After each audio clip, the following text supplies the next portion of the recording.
Okay, so hi, my name is Ewan, and this is my partner Akmar. And today we are going to talk about prima facie theory, and the case which is applied on this theory is Antrum case, which is happened in Korea.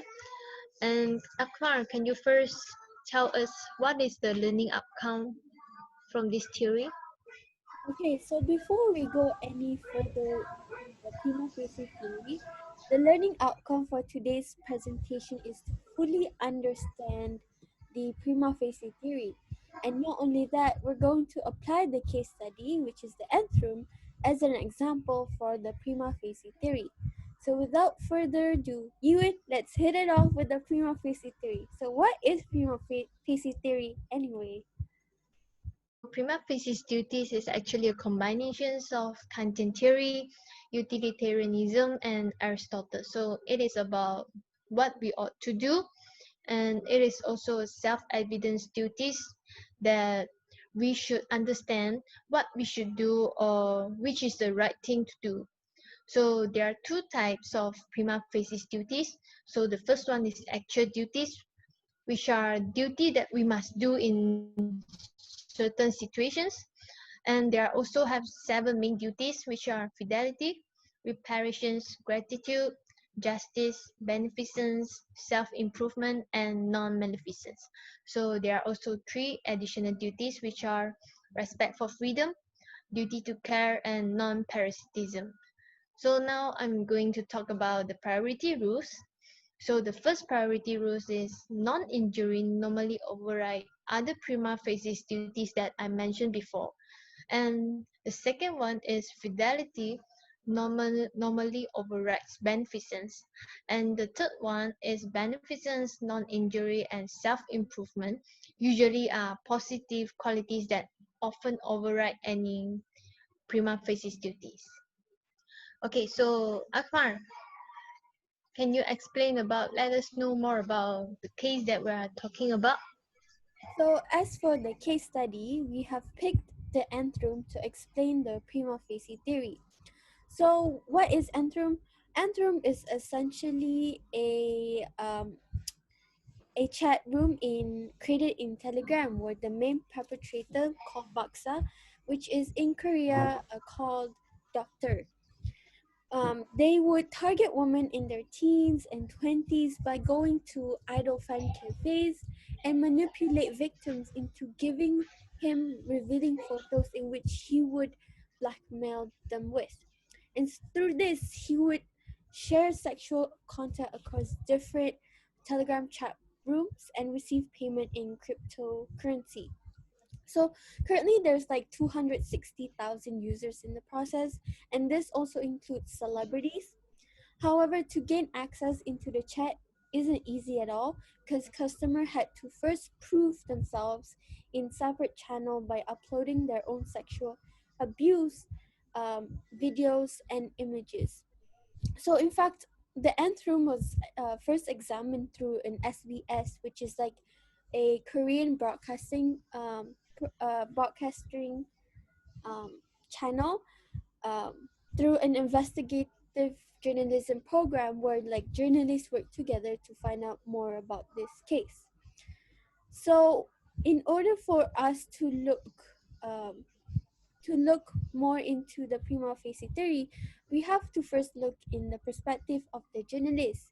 We have two ethical dilemmas that are faced by the journalist, which is either to reveal the identity of the perpetrators or don't reveal the identity of the perpetrators.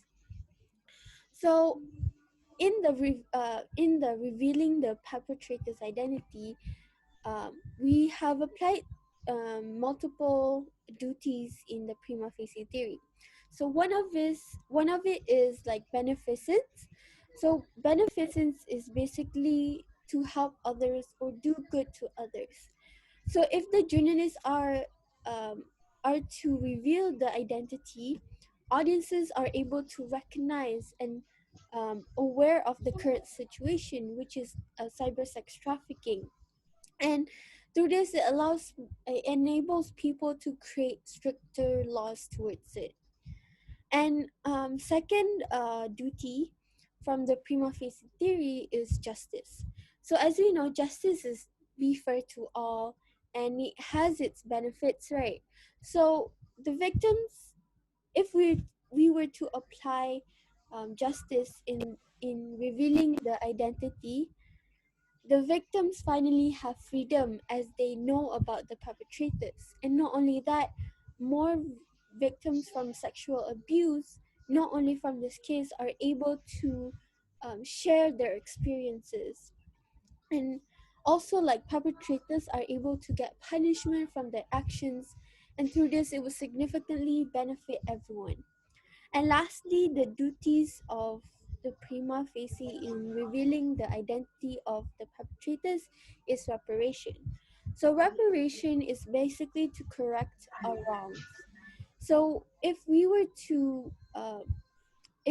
the journalists are able to reveal the perpetrator's identity, the perpetrators are able to repent on their wrongful actions. So, Yiwin, what do you think about um, the other perspective, which is if the journalists don't reveal the perpetrators, what are the duties in the prima facie theory? Okay, so now I will talk about the don't reveal the perpetrators. So there also have three duties that we have applied in according to prima facie theory. So the first one is non-maleficence. So actually non-maleficence is same like non-injury. It is not to cause harm to anyone.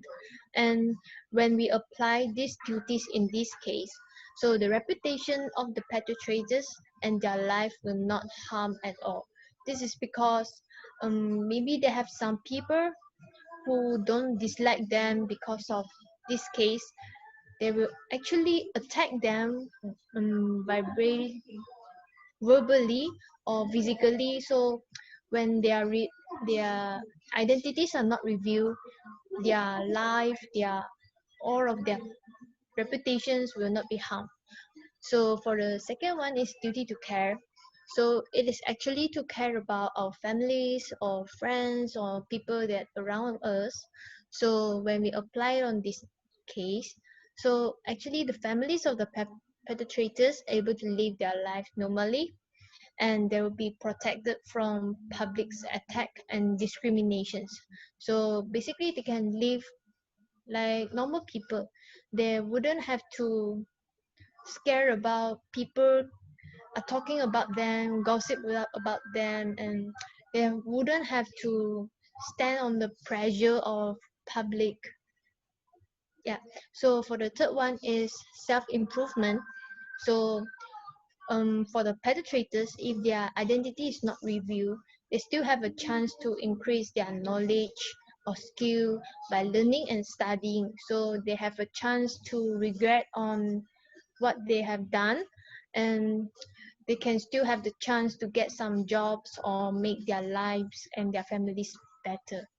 Okay, so Akmar, what do you think about the conclusions based on the dilemma that we have discussed just now? So, from the ethical dilemma that we have discussed, the prima facie duties that we have analyzed shows that we cannot totally reveal the perpetrators because of the priority rules, according to the prima facie theory. So, the priority rule indicates that the non injury or the non maleficence duties override all other duties. So, in this circumstance, if the journalists don't reveal the suspect, non maleficence take priorities over other duties on the other side. And however, the case has now been like published publicly, and many people have recognized the perpetrators and also have um, hate towards the perpetrators due to the journalists reporting on this issue. The prima facie duties. So it is a combination of Kantian utilitarianism and Aristotle. So based on this case, we shouldn't look solely on the consequences of the case, and as it also emphasizes on what we should do. So in this case, The journalists are actually doing their thing, which is to reveal the truth of the case.